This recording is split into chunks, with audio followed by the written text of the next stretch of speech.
Today we are going to do fruit and nut chewy trail bars. This is our family little secret snack that we have when we go on our hikes and our biking trips and things of that nature. So what we're going to do is we're going to go ahead and get started. And in the measuring cup I've got 1/3 of a cup of honey, and I pop this in the microwave just for about 15 seconds just so it's the consistency of maple syrup, so it's nice and runny.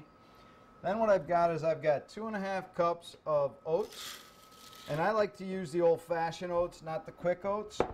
And what I'm going to do is I'm going to put these in a Roku, and I'm going to add 3/4 of a cup of dates.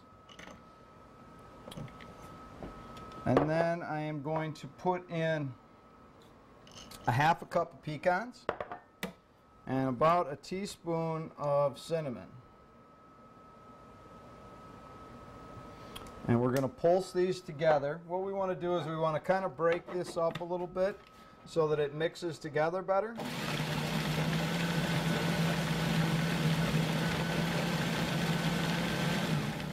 Okay, now that we've got that broke up a little bit, what we're going to do is we're going to pour our honey in. This is going to be our binder. And then we're going to mix this together again, kind of pulsing it a little bit.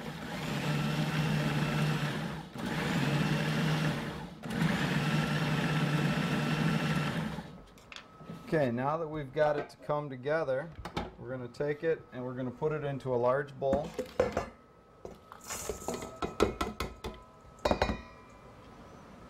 And then we'll scrape out all of our little bits that we have inside still. And we want to make sure that we get all of our pieces all mixed together and make sure that it's going to be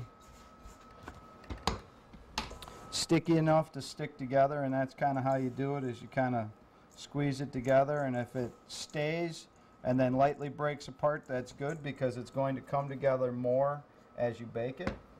Then what we've got is we've got 1/2 cup of sun-dried cranberries. We've got 1/2 cup of chopped almonds. And then what I like to do is I like to take some apple bits. Now these you can buy or you can make your own. And all I'm going to do is I'm just going to give these a little rough chop just to give us a little apple in here. So we're going to have some apple, we're going to have cranberries, there's going to be dates, there's going to be almonds, there's going to be pecans, a little cinnamon to it, and then we're going to mix this all together. And then I'm going to put it in a 350-degree oven for about 15 minutes or so. And the reason I kind of break those oats up, that sometimes if you have whole flakes of oats and you put your bars in the oven and you cut them, the oats flake apart and then your bars will fall apart. Now these bars, once they bake, will last in the refrigerator for about 10 days or so. And you just want to keep them covered. And then we're just going to kind of go like this. And the trick is you want to wet your hands just a little bit and kind of press it down. And these are absolutely great for taking on the trail. You can put them in a little baggie and seal them up and put them in your fanny pack or in your backpack, whatever you have. And it's a nice little break, and it gives you lots of energy from all the fruit and the nuts, nice and chewy. Okay, so we've got them nice and pressed together like this, and then all we're going to do is throw them in the oven. You want to bake them for about 15 to 18 minutes, and then when they come out you want to let them cool for about 10 minutes or so that all of that honey cools back down, and then you just cut them into any size bar that you want, and that's one of our treats that we take when we go hiking and biking.